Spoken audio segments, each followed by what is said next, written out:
Acoustic Alternatives, normally at Grove Studios in Ypsilanti, the place that has been the host of most of the podcasts I've done and the people who actually encouraged me to do the podcast in the first place. I want to give a shout out to them because without them, there is no reason for me to continue doing this sort of thing. If you're looking for a place to practice and get out of your garage and get into a studio, it's an excellent opportunity to take advantage of studio space in Ypsilanti. So if you're a musician or a DJ looking to do those things, check out Grove Studios. But meanwhile, we are in the home of Bob Mervak in Southfield, Michigan. And Bob is my guest today on Acoustic Alternatives with a very special guest, Olivia Deer, who's going to join us for mostly Small singing, world. I think. Which is how we met. This is how we met. Yes. So Bob, I met you as a sideman for Olivia many years ago. There's always a starting point for people's relationship with music, and mine was you as a sideman. However, there's this fascinating side of you where you perform your music, you perform podcast themes, you do songwriting. I can't make up my mind, really. Yeah, so we'll get into a lot of that. We'll talk about your backstory. But before people go, what's this all about? I think a song is in order. No, let's do it. A song. What would you like to do? Right in. This is a song called Today. It's a song I did off a very personal EP back in 2011 or so. And in fact, it's I almost listen back sometimes, and it's so personal, it's almost cringeworthy at times. I didn't think it was that dark, and then I listened back, and I'm like, God damn. Yeah. So a lot of those songs, I don't even know if they resonate with me anymore. They did at one point, but I tend to, as is the case with a lot of my recording projects, I tend to like sort of salvage one or two songs off a collection of things, and that I still resurrect in current performances. And this is one of those. There may be two or three off that album that I do, and this is one. And it's called Today. And yeah, thanks Olivia Deer for being here. She's a very busy woman of international mystery, and she was just in Toronto and just in Seattle. I think I saw some. I don't know where she is until I see her posts on Instagram. But she left a cozy home in Royal Oak with a super hot boyfriend who I wouldn't want to leave behind to come do this spur of the moment. All right, here we go.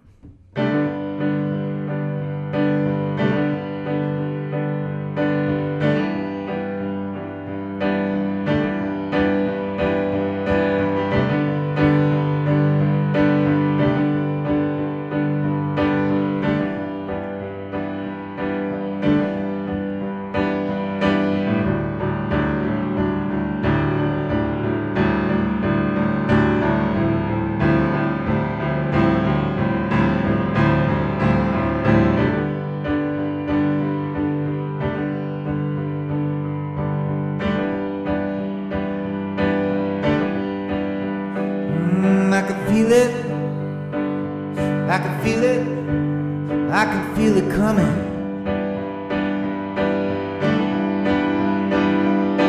Just one look inside my soul, and I know I'll never die, 'cause I can feel it.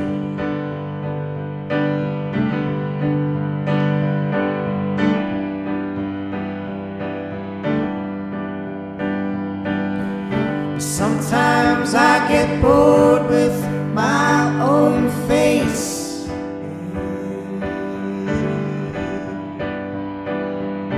Time to stop resisting and refusing.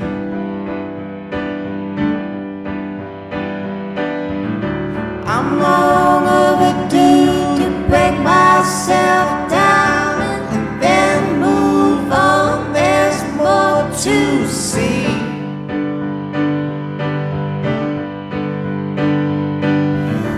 Why wait around when all it does is break my heart? Is beyond me. Ooh, it's beyond me.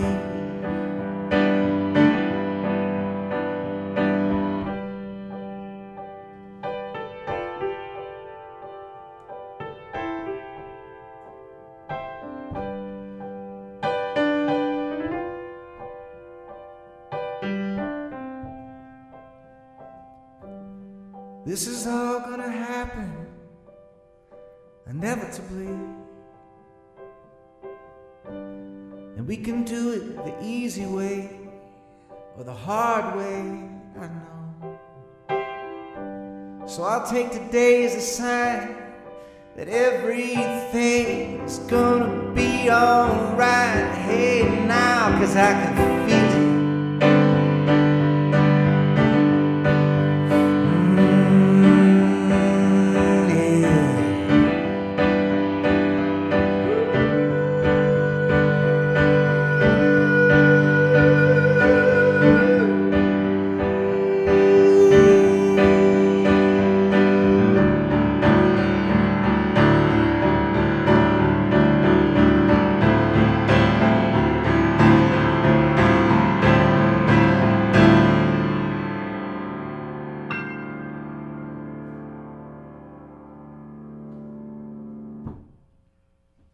Today. Bob Mervak on Acoustic Alternatives. Tonight. It's obviously nighttime. tonight. People can see the darkness in your home studio here. Thank you again for opening up your home to me. And Delighted. I know Olivia's been here before.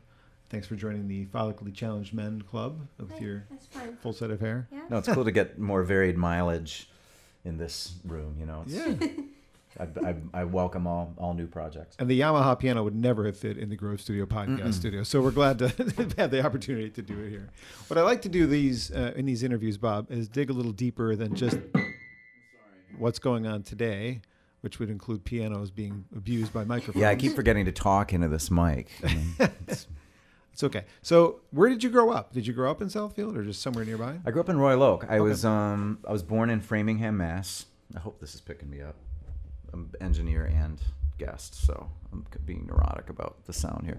I was born in Framingham, Mass, just outside of Boston. When I was a little kid, my dad went to BU and finished up some studies there, although he's got roots on Detroit's east side. And then they moved back here when I was really little, and I grew up in Royal Oak. So I have very few memories of Boston, if any. But yeah, I was a life Royal Oaker, Detroit fringe, and went to private Catholic school, and that probably informed a lot of my, emotional issues and values and etc. So, yeah. How many siblings do you have? I am one of six. One of six. So, yeah. Where do you fit in the equation? Because I'm the lowest on the totem pole, so I always feel like my opinion doesn't matter. Yeah, are you the baby? The baby. That's right. You're the baby of three? Four. Is it? Of four. Okay. No, I'm the third of six. Oh. So your opinion actually counts sometimes. I think now that I'm older, I think they pay attention a little bit more. Yep, But okay. but no, I was kind of lost in the mix when I was. I'm kind of the youngest of the older three, like the baby of the older three, but the oldest of the lower four because they were all spread out, and so it was kind of like two different eras of families. In fact, like the youngest and the oldest barely know each other, sort of thing. So it's weird. I was the youngest of my two. I suffered the plight of the baby, with my two older brothers who were, God bless them, they were cool, they were fun, they were kind of assholes at times, and I suffered that, and then I was kind of the same, kind of cool and kind of fun, and probably an asshole to my younger siblings sometimes.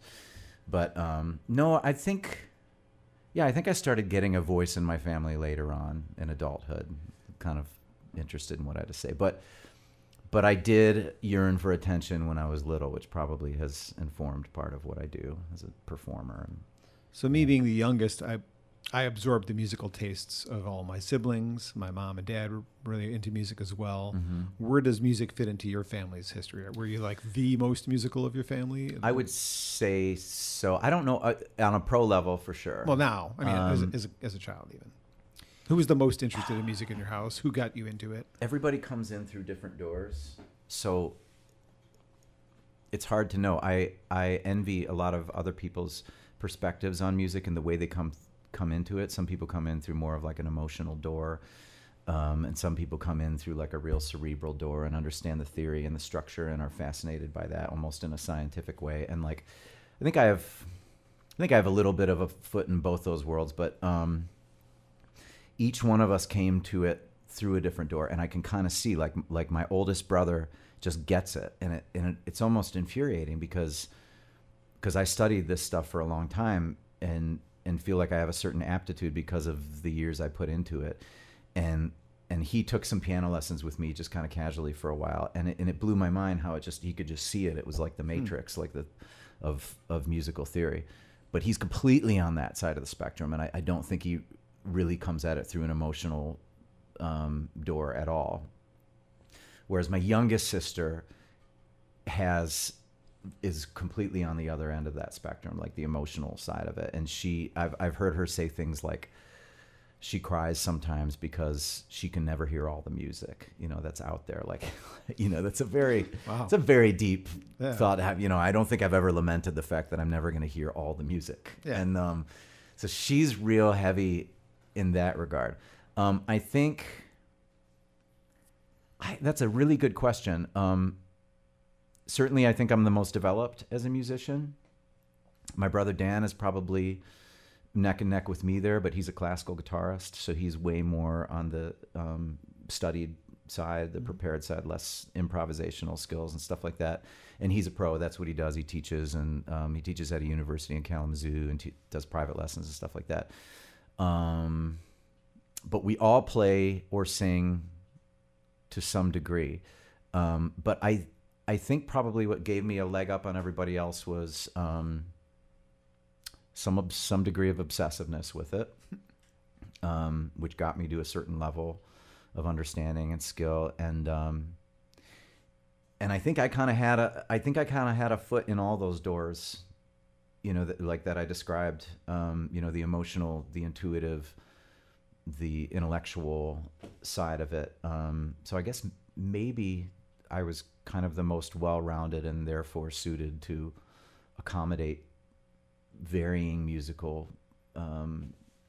idioms and environments and stuff like that, which is what I end up doing now. I think had my sister Ellen gone into pro music or something like that, she'd be more like an Olivia who writes these songs from an emotional place and does one thing so well. Mm-hmm. And that's something that I've always been envious of. I kind of feel like a jack of all trades, master of none sometimes. And Olivia and I have gone have gone back and forth about it. She's like, oh, but you can do this jazz gig and you can do a classical gig and you can do this. And I'm like, yeah, but you pay a mortgage just with your own songs, like with your own original songs. And that's it. And that blows my mind. Right.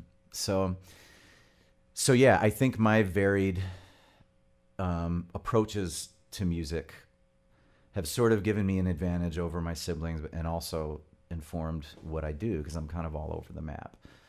Right. So when you were a kid, how did you spend your free time when you weren't getting ready for school? Were you playing music? Were you playing sports? Yeah, it was music.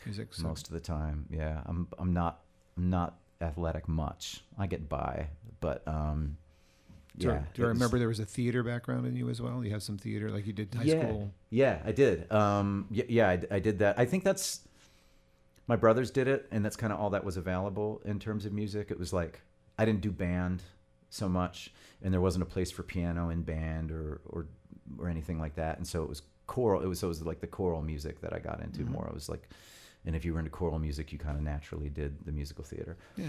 And I think I loved it then. I don't as much now. The musical I mean, if it's good, it's good. Sure. I don't gravitate toward musical theater as much as maybe those few years when I was in high school.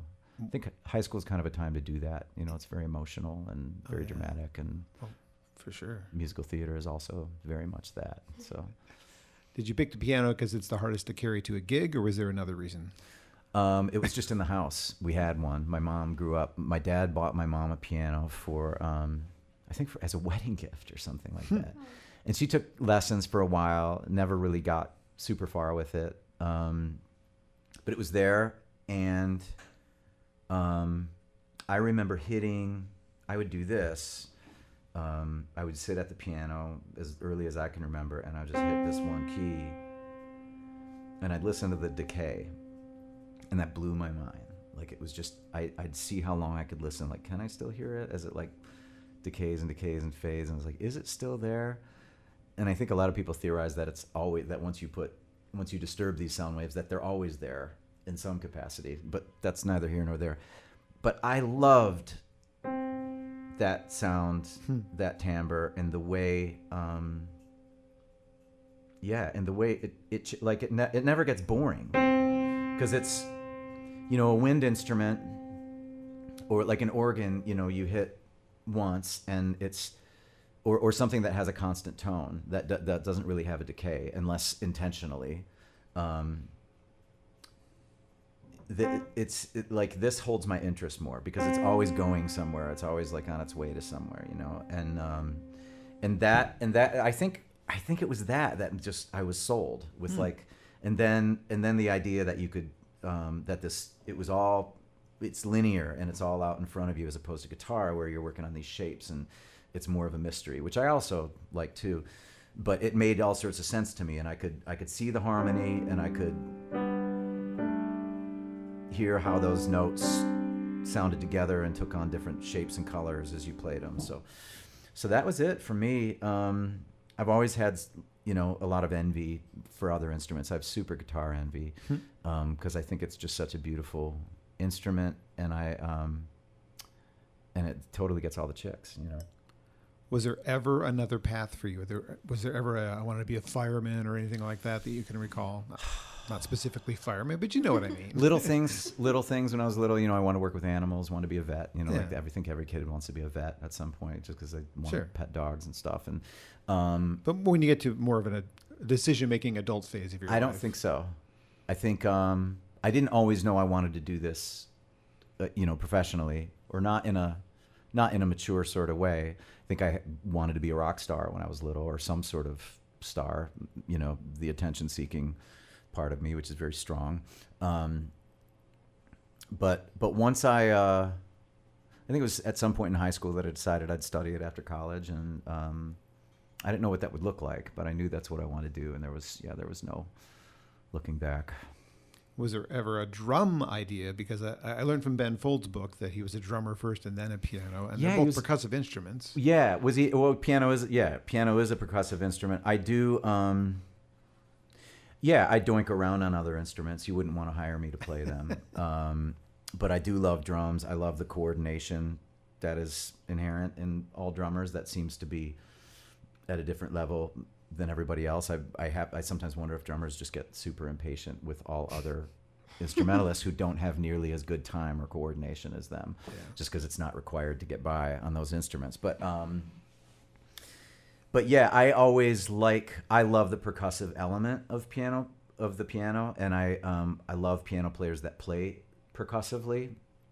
I've always gravitated toward Harry Connick, who plays it like, like I studied jazz, and one very common iteration of a jazz group is a piano trio, piano, bass, and drums. And I find a lot of pianos are often floating and sort of like just letting the bass player and the drummer really hold that groove, and they're just kind of floating above it. But people like Harry Connick are equally contributing to that groove, and should be, I think, or at least at times should be making use of the fact that this is a percussive instrument. It's a drum, and you can do that. And I love the way he does that. Who else? Jamie Cullum, I've seen him do the slapping. For sure. So yeah, or any or even jazz piano. Like I tend to steer myself in the direction of like earlier pianists like Oscar Peterson, Art Tatum, and sure. I love all that stuff too. But guys who really played stride, that kind of thing, because it had that strong pulse, and you were completely self-sufficient, without the rhythm section and stuff. And people who are capable of creating a groove on their own without the assistance of a drummer or a bass player, I'm really into. So. The piano has that potential for rhythm as much as any other instrument, so why not? Was Wayne State your school for? It was, yeah. Okay, so was there a time when you were going to school that you started performing publicly during school, or did you start performing publicly after you graduated school?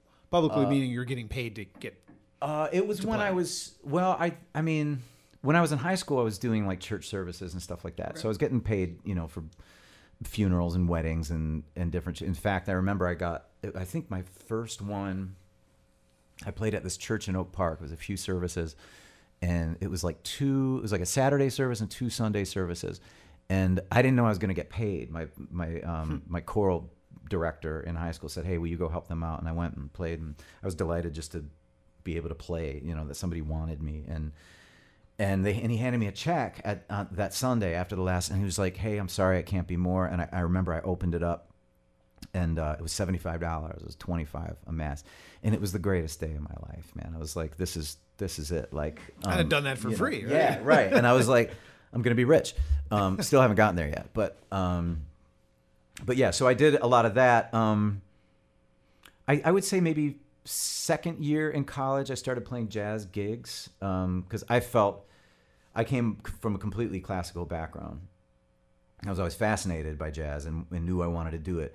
But man, when I got to Wayne State, what a shit show of embarrassment and humiliation that was, because either these people were really good or had at least some sort of background in improvising on their instruments. And I had no idea how to do this. I just knew I wanted to, but I was starting like back at the beginning, basically. And so it took a good year or two before I felt like I could go into a bar and play a jazz standard and, without, with some level of comfort.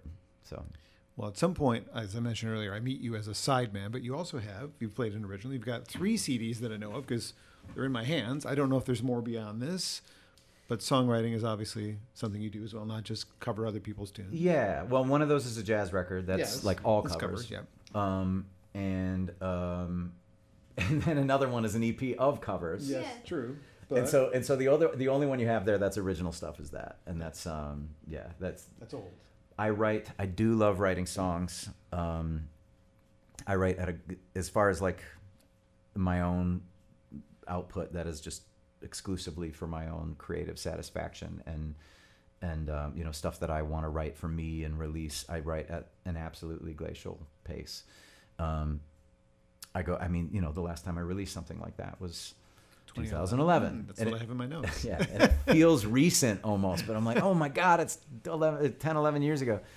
And, we're kind of on the verge of releasing some new stuff. And I'm like, okay, am I going to do this every 10 years? That's when I'm going to, release stuff. So I wish I was a little more prolific in that area, but yeah, I do write, and I do consider it to be when I'm most creative, when I'm doing that stuff. But certain things professionally come up that my creative pursuits take a back seat to, because I'm not getting paid for them. So how about another song that you've written then? Yeah, let's do it. What would you like to do? And tell me a little story about it if there is one. I'll do a solo one here. I'll give Olivia a break. Nice. This is the very first song I wrote. It was I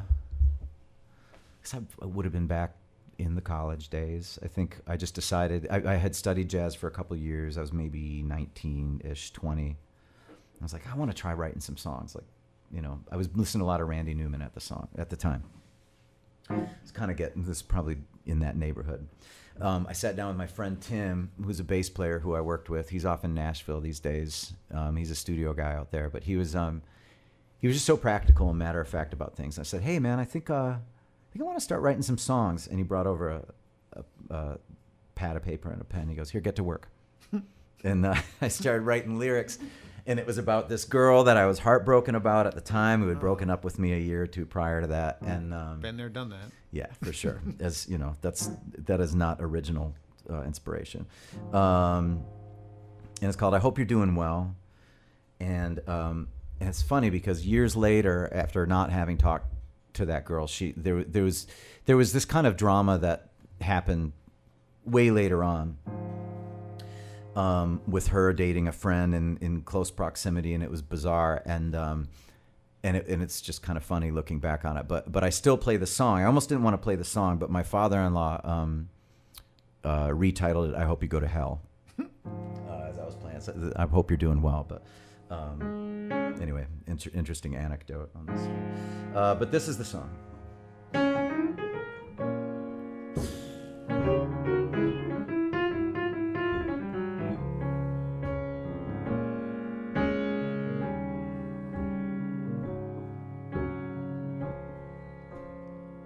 I don't know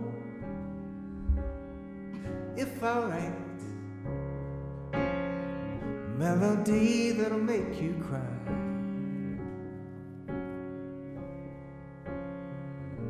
But if the truth's gonna ever come out, then I just might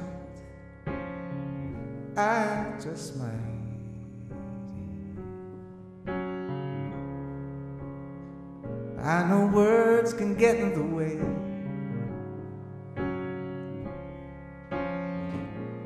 Lord knows I've said too much. But if there's something I can do, it's gonna make you stay one more night.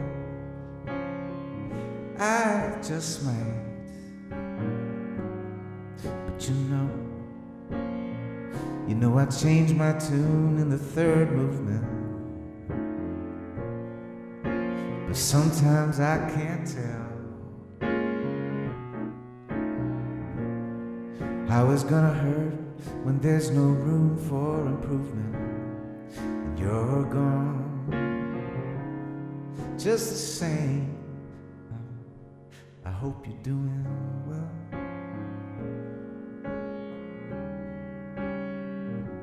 I hope you're doing well.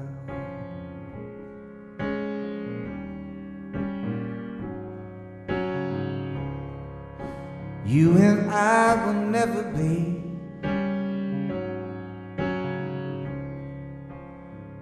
anything anymore, and I don't know where to go, I don't know what to do, but to sit here and think about you. But you know, I just can't help thinking that the next chance is gonna be the one, or that if I change my life, you'll come running along, or that one day we'll both be crying at the same song and you'll hear my voice. But for now, well, all I can say is I hope you're doing well. I hope you're doing well.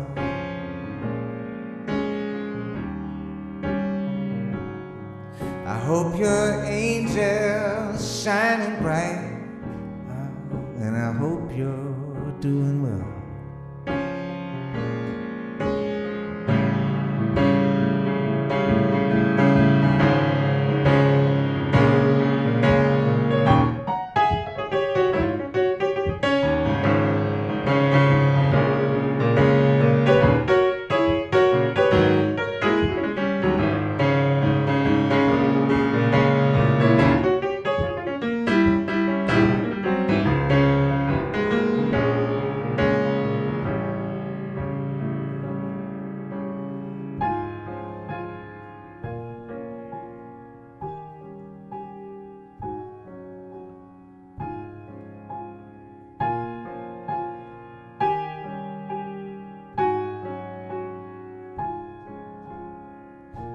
My smile's hurt for so long, but I think I'm coming round to something real.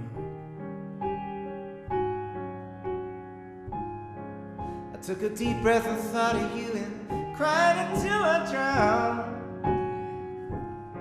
And now this is how I feel. I hope you're doing well.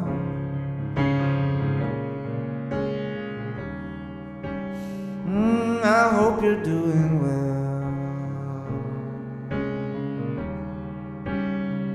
Hope you're doing well. I love you.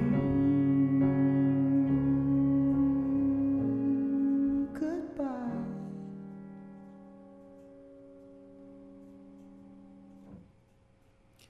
Bob Mervak on Acoustic Alternatives. The song that, if you like, track down the album that has the pumpkin on the front of it. Appropriate for October, and it's called Hope You're Doing Well. Just like today, the one you played earlier, also on this 10-year-old, 12-year-old, no, 11-year-old CD. And I got to say, even though that's my favorite song on the record, it hasn't struck me until you're playing it less than a body's length away from me, that could have been a John Mayer song. Maybe John Mayer should cover that. Oh, funny. It feels like maybe, is it Dreaming with a Broken Heart that sounds like? Gone, gone, gone. little bit of that. Kind of the same vibe. I have to say, I don't think I had heard. So if I was 19 or 20, I don't think I had heard John Mayer yet. That was like right around the time he was coming onto the scene, or maybe even a couple years before. I don't know. So Doesn't sound influenced by him at all to me, or even Oh, your I was- musical style. I mean, I was huge. I was pretty hugely influenced by him, I would say. Yeah, it's funny.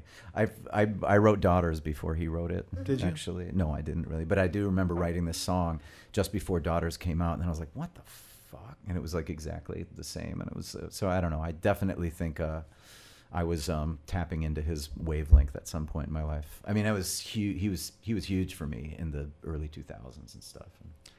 I know Olivia's a big fan, and I do want to ask Olivia a question while she's here, since she's one of my favorite people. How did you discover Bob Mervak, since you've been the one who introduced him to me? I mean, where was your point of, I got to play with this guy? That's really, I totally forgot that you guys met. Through that you. When we did that show that I was really sick at in his studio. I mean, Olivia has told our origin story before too. Yeah. Well, I'm super rich, so I was at this really nice fish and steakhouse with my mom. No, I'm not super rich, but we were treating ourselves at this beautiful restaurant in Troy, Ocean Prime, and Bob was playing the piano. So I just walked up, and I had some business cards made at the time, and I was like, "Hey, my name's Olivia." I think I gave you my CD too. Okay. I think Yeah. I had my EP, my Wait, first did EP, you? because I recorded an EP with Brian I went with Matt and with Brian. That I don't recall. Maybe not. Maybe I sent him to you online. But I either way, I gave you my contact. Was like, here, check out my music. I'd love to play with you sometime. I just thought he was really great. Dude, And she was like 13. I still have 13 the or email that something? you sent me back. Oh, Actually. no way. Yeah, I do. What did You're I like, what did I say? I don't know. But she you was were like, really nice. she was like, "Hey man," she was like, "Hey man," like it was like, yeah. I mean, she was like insanely confident It was and kinda just rude. like it didn't feel like, because there are those like 8-year-olds who talk like a grown up to you, and it kind of seems contrived and almost sort of like disrespectful or something like that. But like, no, this felt like very much like we were just hanging a little bit, and even at 13. So.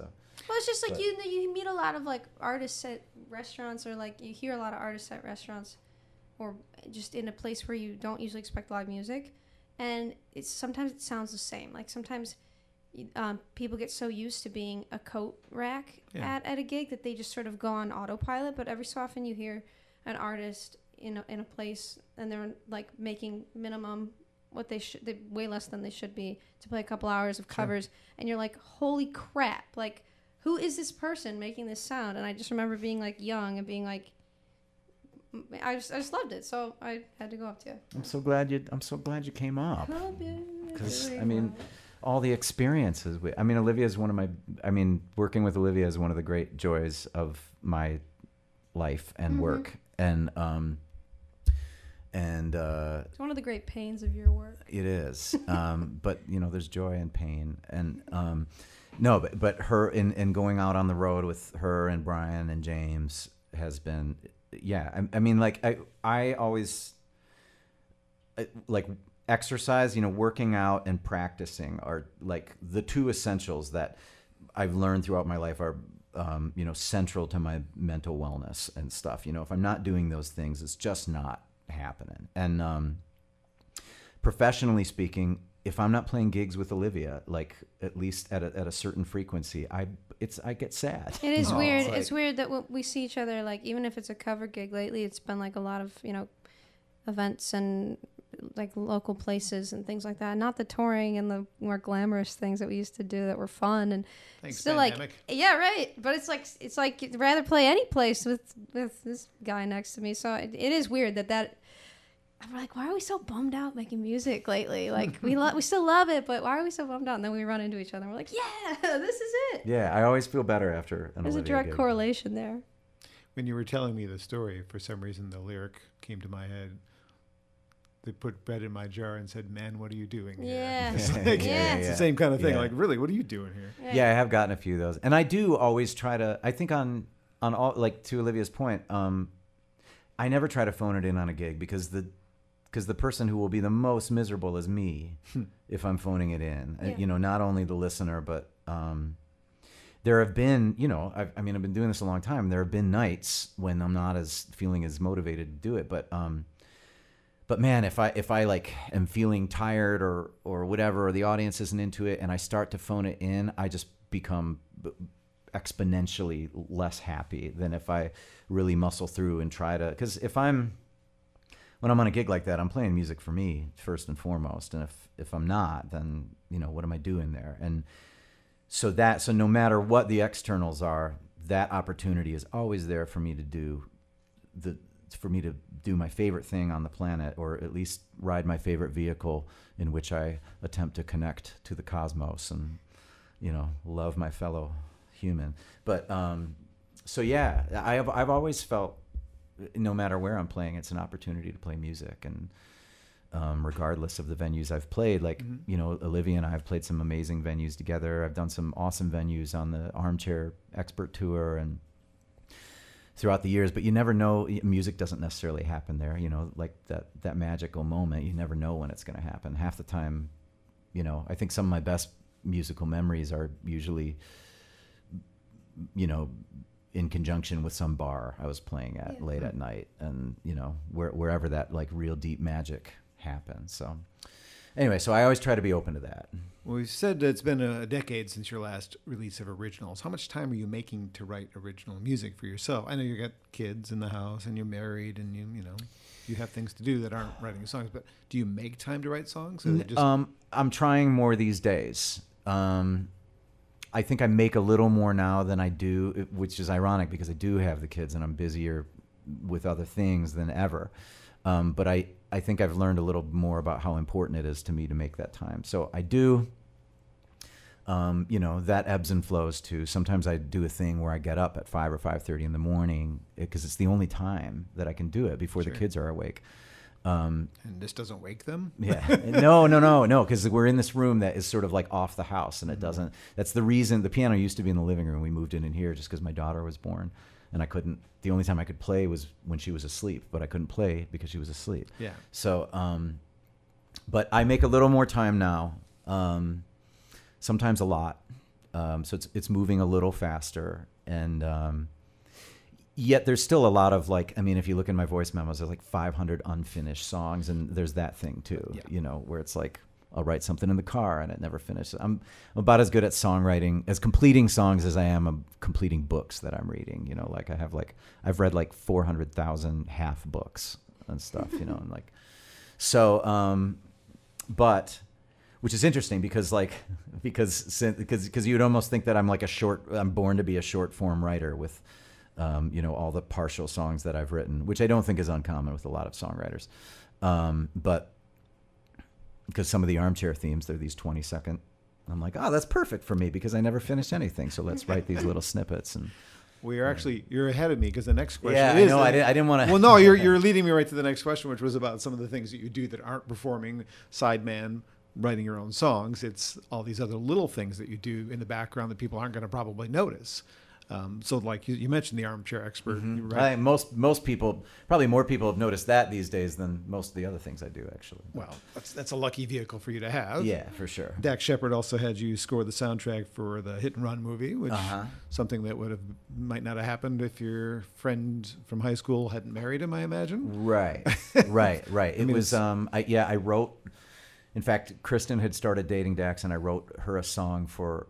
Her mom recruited a bunch of people to do special things, surprise things for her 1 month prior to her 30th birthday. And I was like, I was day 17 or something like that. So I wrote this song for her called 13 Days Left of 29 and sent it over to her. And she really loved it, and Dax really liked it, and Dax contacted me the next day, and we just kind of became buddies and sort of like symbiotic musical friends since. Like he's turned me on to a lot of stuff, and we tend to like similar things, and then he hired me on a bunch of stuff, and it's been wonderful. So his podcast travels, and you play with him, or you also write the theme that plays if he's just doing it. I write the theme. I wrote the original theme, which is to Armchair Expert proper, right. Which probably aired for, I don't know, I don't know how long, maybe 8 months or a year before he decided to branch off and do additional podcasts. And now we sort of call it the Armchair Umbrella, under which right now there are probably 10 or 12 shows that he's done, and I've written the themes for all those. And, you know, they're like 20-second themes and then travel music in between. So we do like an extended jam on this theme. So it's not like scoring throughout like you would hear in a This American Life or a Radio Lab or something like this, just because a lot of times there's like intricate sound design and scoring throughout the program. So I'm not doing any of that right now, although I would like to. But just the themes. And so yeah, we've written about 10 or 12 of those. And I'm sorry, what was the question? But it was, does it only involve touring? But yes, you're writing songs for the podcast. Yeah, so they use at his house, like the one you were a part of. Right. They use those for the show, and then when we go out on the road, and I don't join them for all the shows, but usually it's more regional based. Like if it's in the Midwest, although we did just do a West Coast tour about 6 months ago. I guess it just depends on what they have going on. Sometimes they have other featured artists and stuff, and I will open up with a 5 or 10 minute set of maybe an original or two, and then we'll do the theme as Dax walks out, and it's a ton of fun because it's definitely the closest I've ever been to, like, you know, I wasn't a rock star growing up, and I don't think, like, you know, some of those dreams have like smoothened out and given way to a lot of joy that I experience in what I do as a non-rock star. But it definitely satisfies some of those childhood dreams when I go out there on that stage, because these people are just like so into it, and they're super nerds for Dax's show. And the first one I played, they knew who I was. It was bizarre. I had no idea. We played a show out in LA at Largo. Have you been to Largo? I've heard of it. Yeah. That would be your jam. I don't live in LA, but yes, there's been some good stuff out there. For sure. Somebody take me with you next time you go. Yeah, and I always kind of dreamed of playing at that venue, and that's where we did our first show. And I didn't expect any of, you know, what happened, but I went out there and I was just playing a little bit just prior to the show. We were like, "Hey, Bob," and it was just How do you wild. know my name? And then, oh man, and when we started playing the theme, you know, hinting at the theme, just the roof went off the place, and it was like, whoever knew for a podcast, you know? Yeah. But I strongly encourage those who are listening or watching my podcast to check out the one that Bob was on with Dax, because it gets pretty in depth with your old relationship with his wife, Kristen Bell, and he asks you some pretty awkward questions, which I'm not going to ask any of those questions because Dax covered them pretty well. So if you want to find out about Bob, Kristen Bell, and Dax Sheppard's weird relationship and friendship, it's a very fun listen. So good. I'm going to encourage you to listen to the Dax. Yeah, he's very good at that. I'm pretty private, and he's like, he pulled it right out of you. Oh my God! Yeah. At the risk of sounding cliche, he makes you feel very safe. He's really got a gift with that sort of thing. So I try to do it as well, and I'm not asking you to tell me that You're I doing do. great. That's what I do. You told me about an experience that you had, and I tried to find it, even especially after watching that podcast. But when you played the Tonight Show with Kristen, when she was doing "Have Yourself a Merry Little Christmas," they have removed that from the internet, and I can no longer see it. I screen recorded it, so I do have it somewhere, the full version. But yeah, there's like no digital residue of that moment. The link goes to this is no longer the internet message or something. Right. Yeah. Right. Yeah. It's like completely scrubbed off. I think there's just so much content out there that they like. This is going to get messy if we keep all this. So on to the next thing. You know? Now was that the performance that you and I talked about where David Foster contacted you? Yes.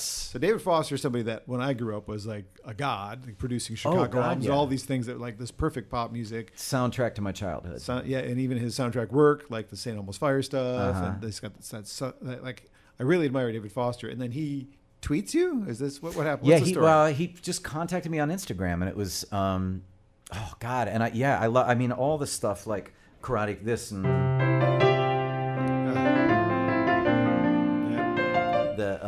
Glory Love, Karate Kid 2. That was a huge one for me when I was little.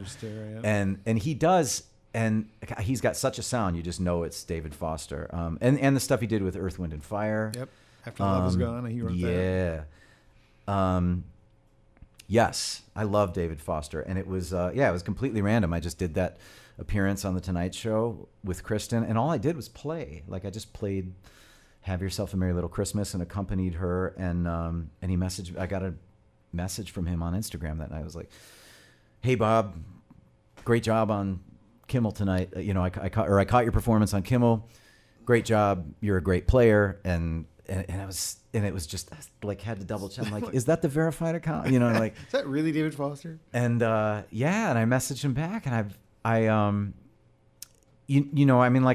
tend to be like pretty reserved with celebrities and not like show all my cards and play it cool, for lack of a better term. But I completely wore my heart on my sleeve. I was like, fuck it, man, he's David Foster. So thank you, David fucking Foster. Right.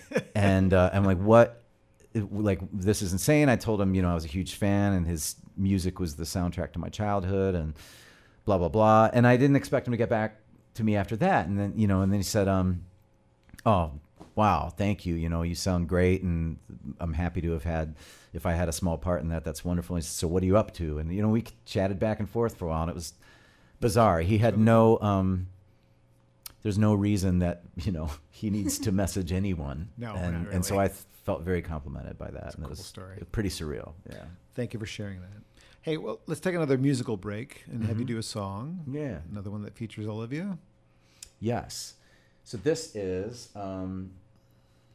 so we're releasing those, the short versions of the theme songs for Armchair Expert have gotten a lot of attention on social media and stuff. And I've been contacted, many times, like, where can we stream this? Where can we find the live version? And try as you will, there are no long versions out there. They don't exist. They're short format, 20-second theme songs at most.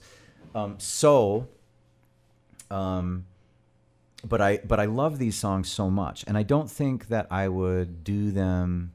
I don't think I would approach a project like this only for professional purposes. It's like, as in, there's the Armchair as a podcast is a great platform. Like Dax is very successful, and it's got global attention, and that's great. And basically, I wouldn't want to just what's the word I'm looking for? I wouldn't just want to be like an entrepreneur, and except that I have such I love these songs so much. Like, I don't think I'd spend so much time on this project if I didn't love them so much. Does that make sense? Mm-hmm. I've enjoyed writing these songs so much, and they're nothing. The only thing Dax is ever considered with, or is ever concerned with, is does he like them? Does it sound good? Does it make me feel good?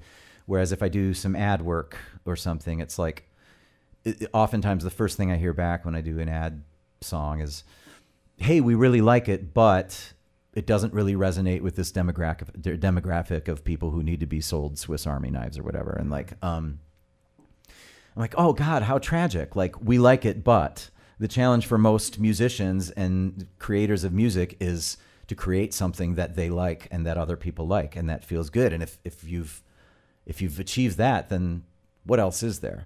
But with Dax, it's always like, that's all it is. Do we like it? Does it feel good? And that's always the challenge. I'm not focused on anything else. And so when I do get done with these, I've really worked hard on them. I've really put a lot of thought and feeling into them. I've really tried to like empathize with the characters that he wants to sort of illustrate in these podcasts, and I love them. So nothing has, few things bring me more joy than elongating these and creating full versions. And that's what we've been doing with the last couple that we've written. And we're en route to releasing, hopefully, in the next year or so, like a full length songs that are derived from these podcast themes. So this one, was a show, there's a show called Monica and Jess Loves Boys. And Monica is the co-host of Armchair Expert. And Jess is one of Monica and Dax's oldest and best friends. And they both love boys.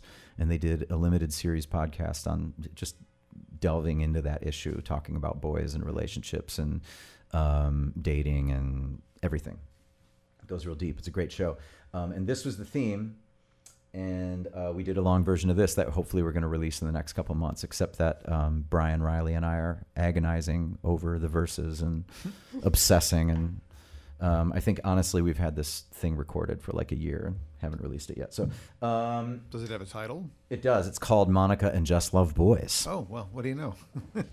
Yeah. Super creative title. And since I don't have these songs scream for a bass player and drummer, and since I don't have a drummer, I'm going to try to kind of redo this on this loop station here.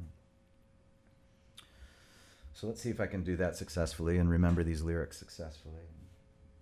Good luck. We're counting on you. All right, here we go.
Feels like she can't sleep, she can't see, she can't wait. She's got to satisfy the cellular siren. Ooh, that makes her curious, amusing. It stops her, it fuels her, it rules her, it moves her. Monica don't like boys. Monica loves boys. Monica don't like boys. Monica loves. Cause all this potential makes him come undone. Yeah, he can't pick just one. Ooh, it's all these choices. Everywhere we can't believe his eyes, it makes us smile wide in all the shapes and sizes and colors. They're fighting, he's fighting. They don't him, they want him, he wants them. Just don't like boys. He loves boys. Just don't like boys. He loves boys. Monica and Jess, you know they don't like boys. They love boys. Monica and Jess, you know they don't like boys. They love boys. Feels like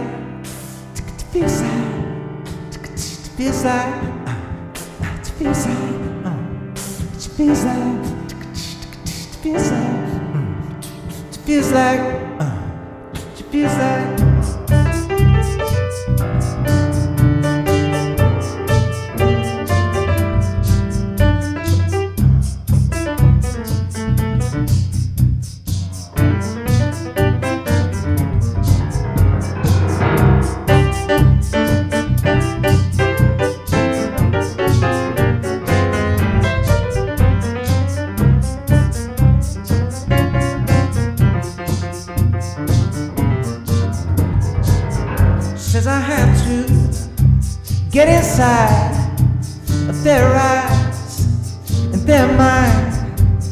Each and everyone energize, empathize. Since I want them all around me, but think not, regret not, judge not. It's so high. If this is wrong, so be it, 'cause it's what I'm gonna do. Monica don't like boys. Monica loves boys. Monica don't like, you know she don't like boys. She loves boys. Monica and Jess, you know they don't like boys. They love boys. Monica and Jess, you know they don't like boys. They love boys.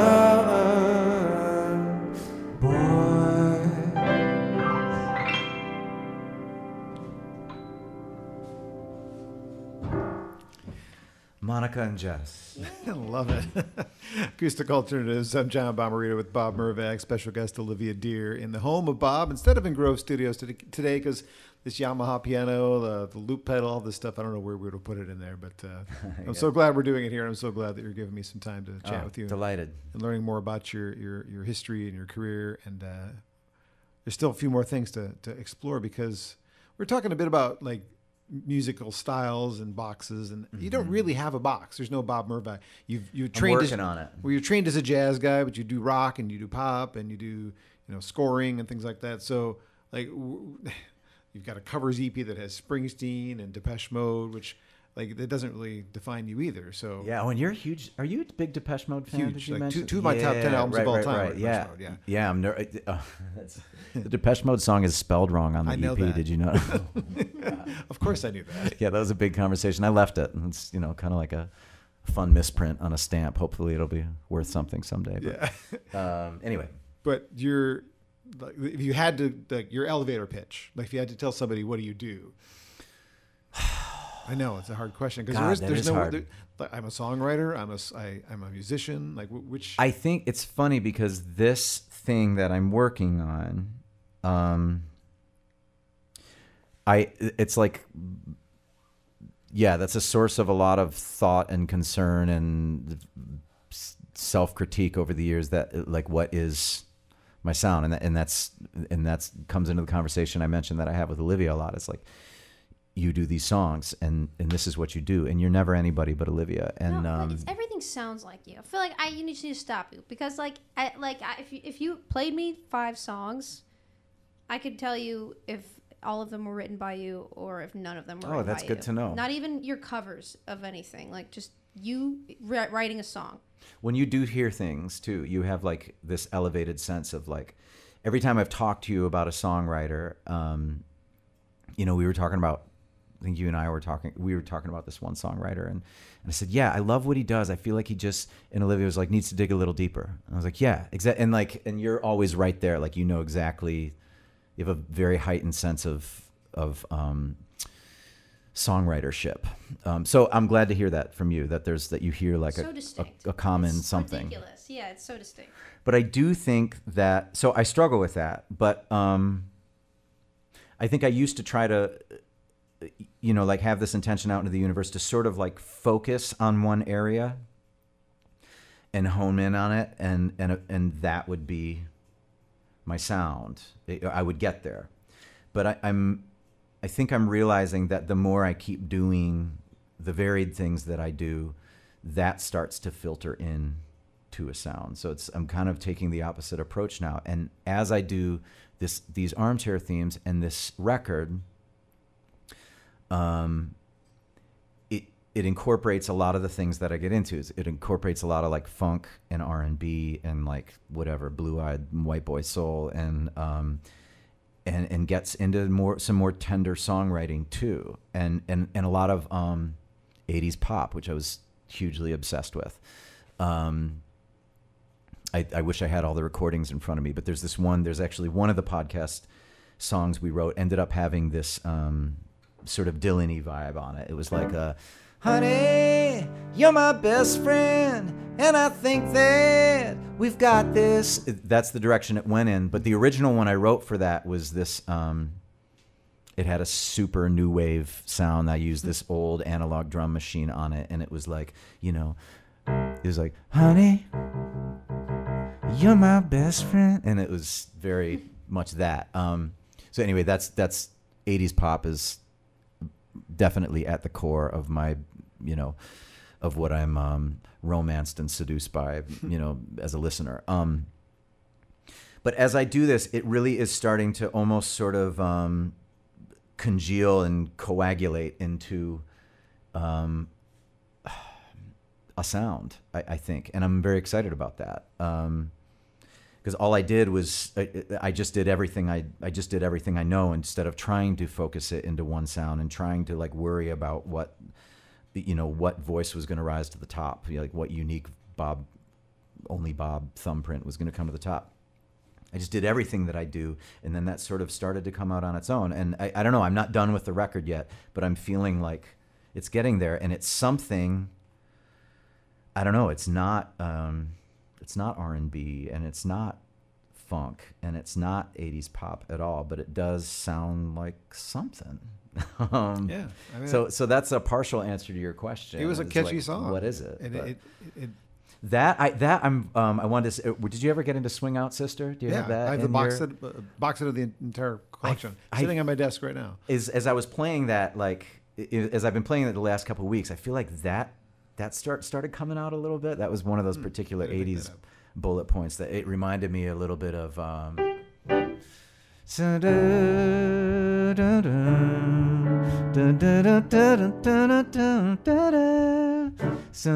You got to find a way, say what you want to say, work out. Breakout. You remember that one, right? Breakout, yeah. Breakout, workout once. Workout is something you do in your spare time. Well, actually, the song that you just played... I need you here to correct all my you're good. bad references. The second song reminded me of a John Mayer thing. That one, that could have been a Justin Timberlake song. Or could be. Oh, cool. Maybe you should start writing songs for other people. Yeah, it could be. I mean, because I would hope that you'd get attention for doing them yourselves. I think I did get the Justin Timberlake vibe out of that one too. It kind of reminded me of the whatever the one he does on the Trolls soundtrack that was a big hit a year ago or whatever. You got the Yeah, right. Can't stop this feeling. I got this feeling inside my Maybe bones. that could have been what I heard. Oh, we're not allowed to. I don't think we're allowed to play Only bits. those If you types do of- too Okay, far, all then we right, get cool. then we get in trouble. Just referencing. So you and I went to see a concert just a little over a week ago. We saw Diana Krall, Yeah. which was amazing. The band was awesome. She was Killer. awesome. Kareem And- Riggins on drums. Oh my God. Jeez, he was great. But I realized that she essentially has a career of playing other people's songs. As most jazz artists do. Yeah, and I mean, there's no reason that you're not as pretty as she is, and you're not married to Elvis Costello. But I think there's no reason that you couldn't be at the same level. And I don't really. I've been in the music industry since 1985, and I never quite understand why some people can do that well and succeed, and other people can write great songs but still not sell as many records as she has. I don't know if you have a grip on that either. I think in the jazz world there are tons of singers, but there are not a lot of instrumentalists who also sing. I think she's a rare breed, and I think she's a very good piano player. I don't think she's the level of like a Brad Meldau or, I mean, I'm not trying to disparage her in any way, but Eric Connick, your favorite, right.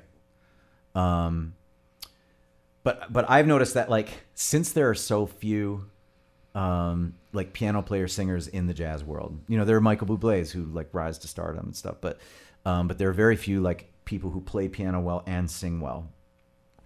You don't need to be, your piano playing doesn't have to be at the level of a Brad Meldau if you sing well. You can almost do like, you can almost get there with like 70% of each, and I'm not saying that's Diana Krall. I think she's an amazing fantastic. musician No, I love her. on both.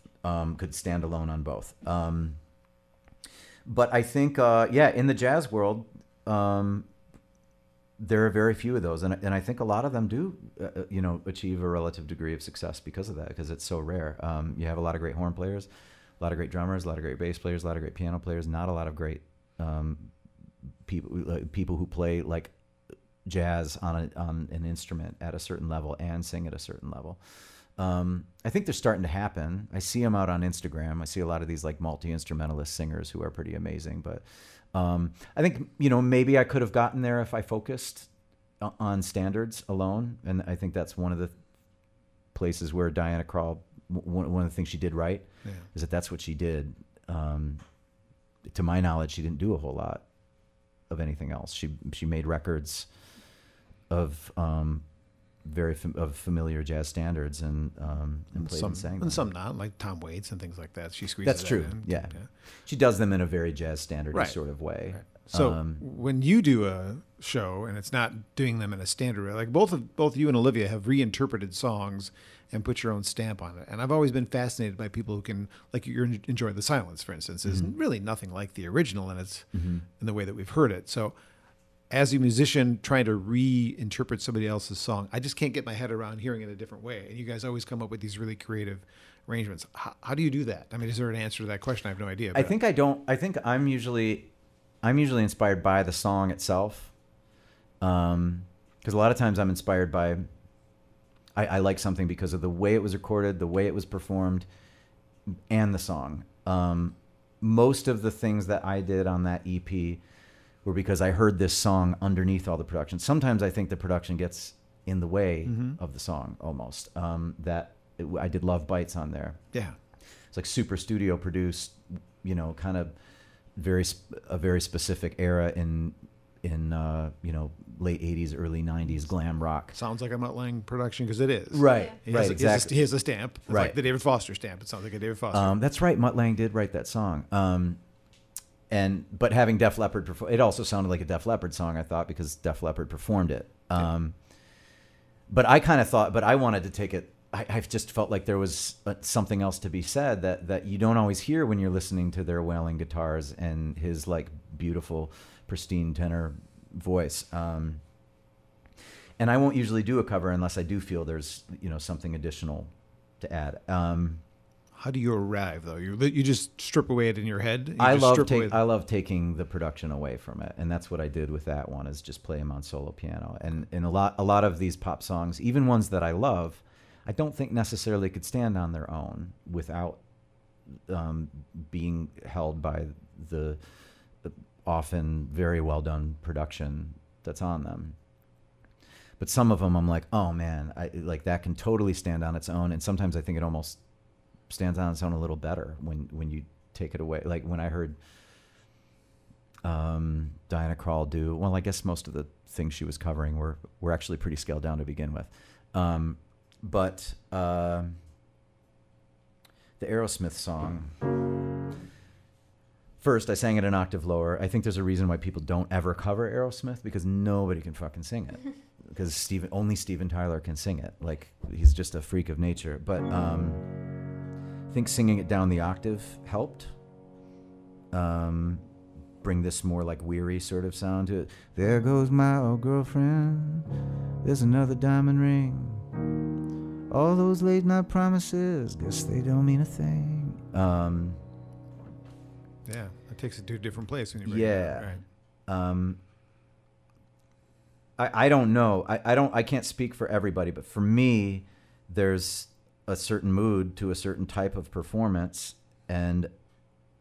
but all of a sudden I hear, and a lot of times I don't hear it till 20 years later after listening to that song forever. I'm like, oh, there's something else in there, and there's a real sadness in there, or there's a real, if you had somebody at the mixing board and instead of like, low, mid, high, they had like happy, sad, funny, and all the emotions on the dials, like the sadness or the happiness or the something in there is very low, and I want to turn that way up and turn the rest of them way down.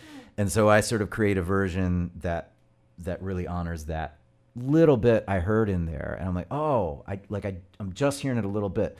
I want to put that under a magnifying glass and really amplify that, and that's kind of what's on there. The only exception being the Cars song that I did. I did a different version of it, way different than the original, but I don't feel like I really had anything new to say with that one, only because the way they do that, the way the Cars did that on the original, the "Who's gonna drive you home tonight" is just so fucking perfect, and you couldn't do a better job of it. I don't, and that's the only one on there where I was like, I'm gonna do it because I love it. Just to keep it straight. Yeah, right. Cool. Well, one of the things you told me, like in a conversation weeks ago, that you got to rework was a Donovan's song. Song. Yeah. Can you tell that story? Yeah.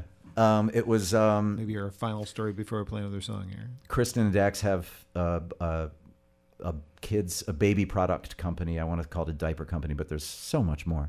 called Hello Bello that they created few years back. And they've been growing that company for a long time, and it's, you know, all these organic materials, and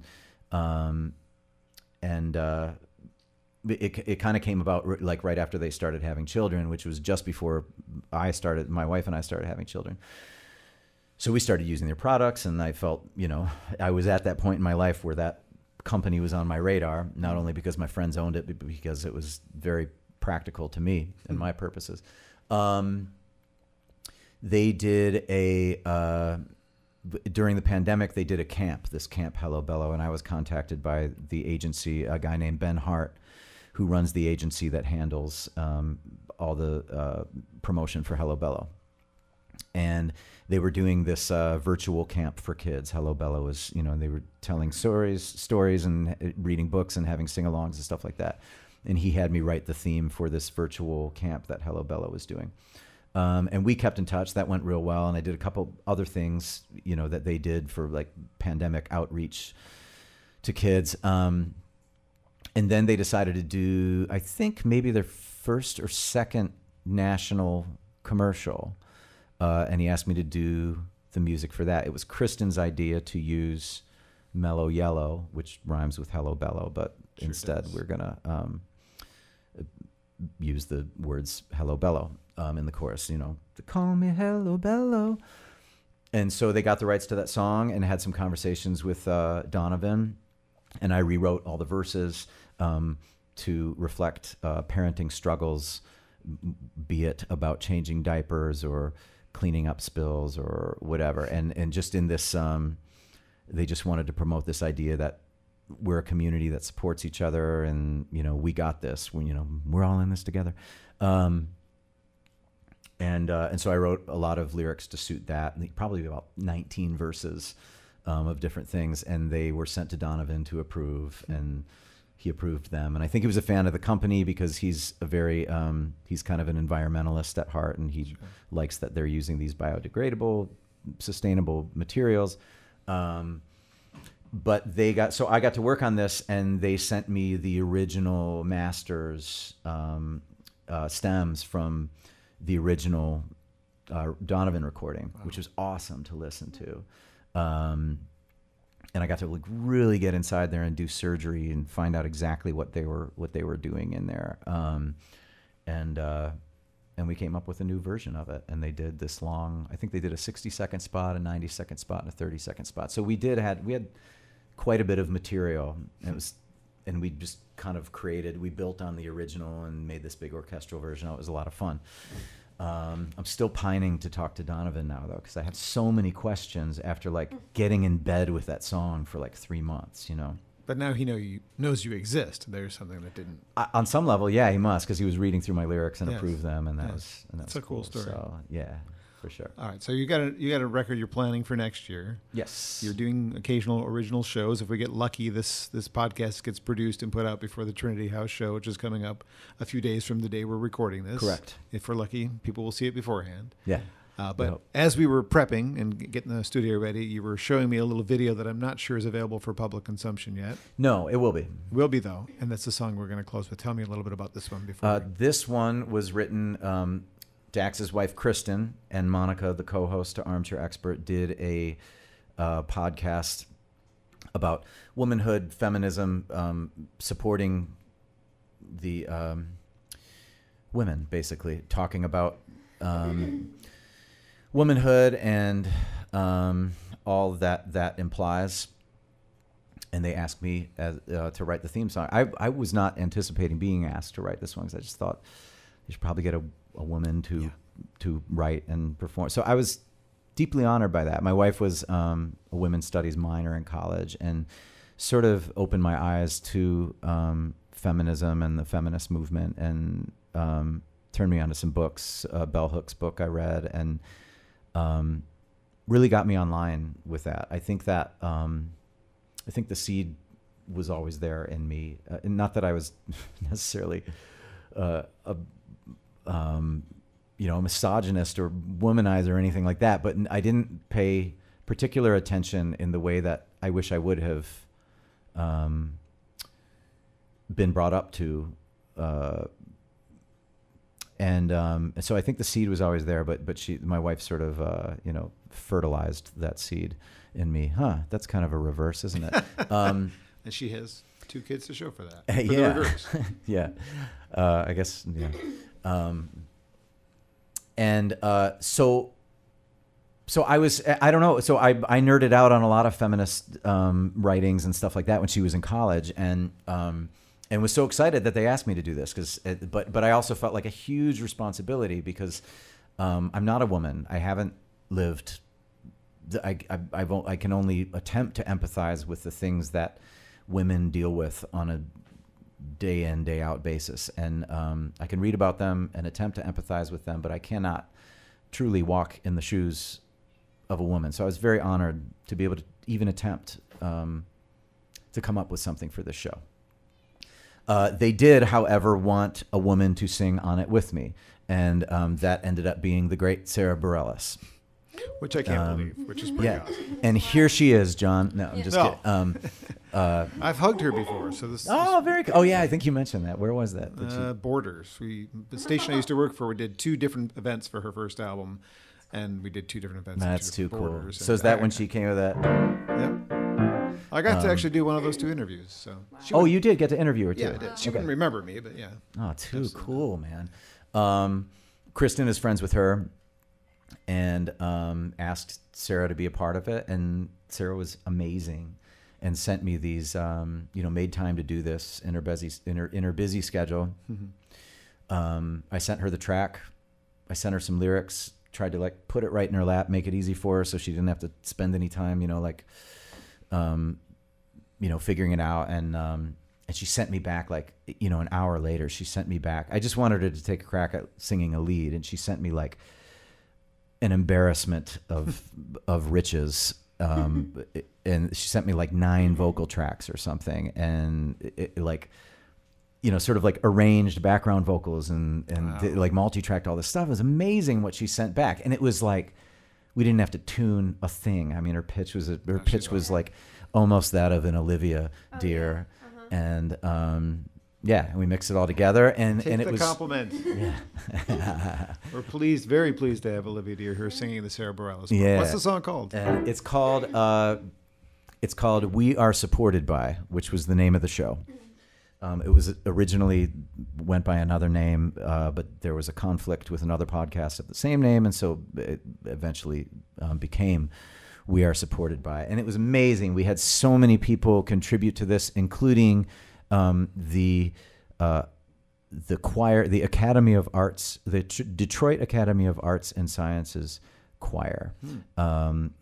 A bunch of young girls who sang on this, and it was so fun to work with them. And one of them rapped the rap that is in this, and that I'm going to have to do myself because she's not here, sadly. And it was cool. We were in the studio, and I had Kristen FaceTime them, and they were all excited to see Kristen, and she thanked them for recording on this. But it was, to throw a cliche out, very much a labor of love, very sincerely. And here it is. Another one that I need a bass player and drummer for, but we're going to make do with what we have.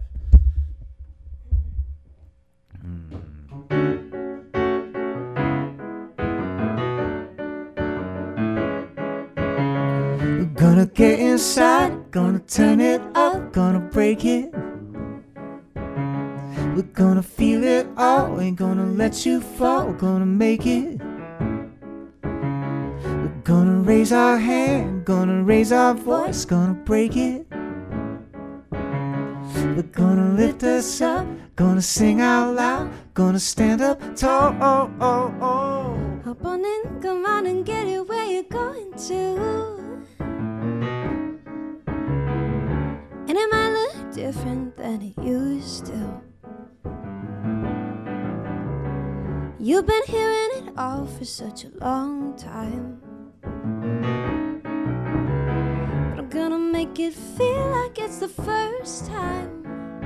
Yeah. We're gonna get inside, gonna turn it up, gonna break it. We're gonna feel it all, ain't gonna let you fall, gonna make it. We're gonna raise our hand, gonna raise our voice, gonna break it. We're gonna lift us up, gonna sing out loud, gonna stand up tall. Don't play it safe, come on, I need the good stuff, yeah. I've been watching you and you've got more than enough. We ain't gonna push, we ain't gonna shove.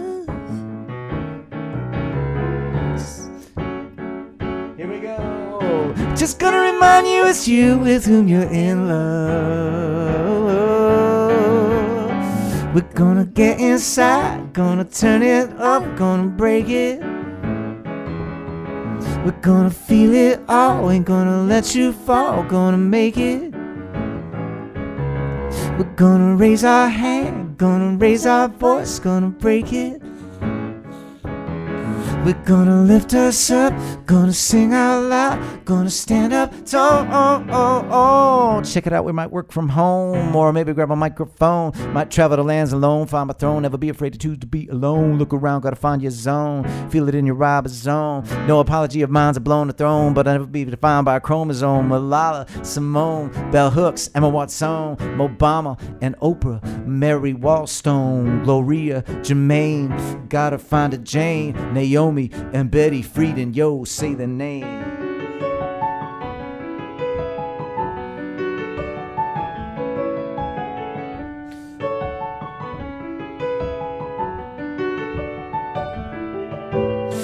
We're gonna get inside, gonna turn it up, gonna break it.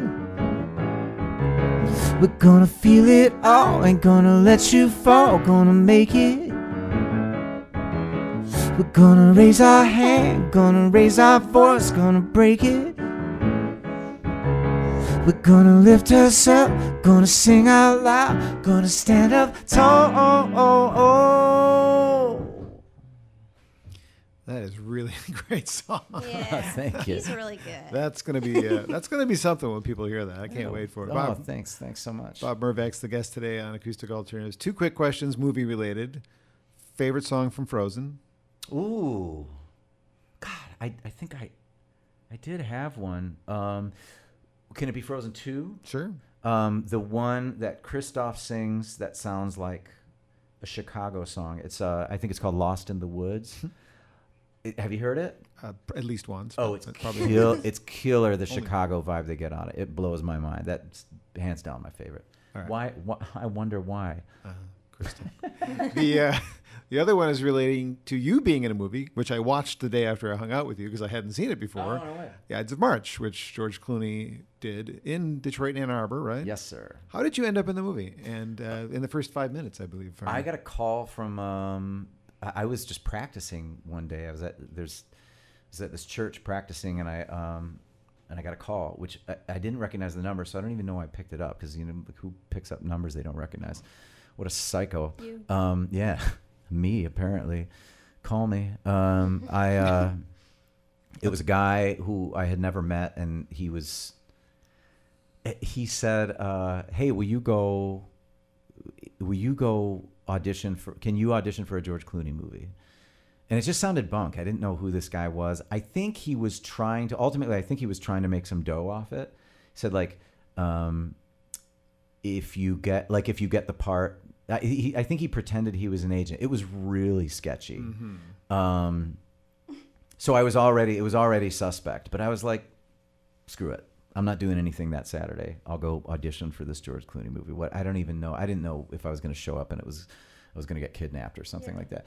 But I showed up to this to some office building in Warren or something like that, and I said, I'm here to audition. I saw a handful of piano players I knew, actually.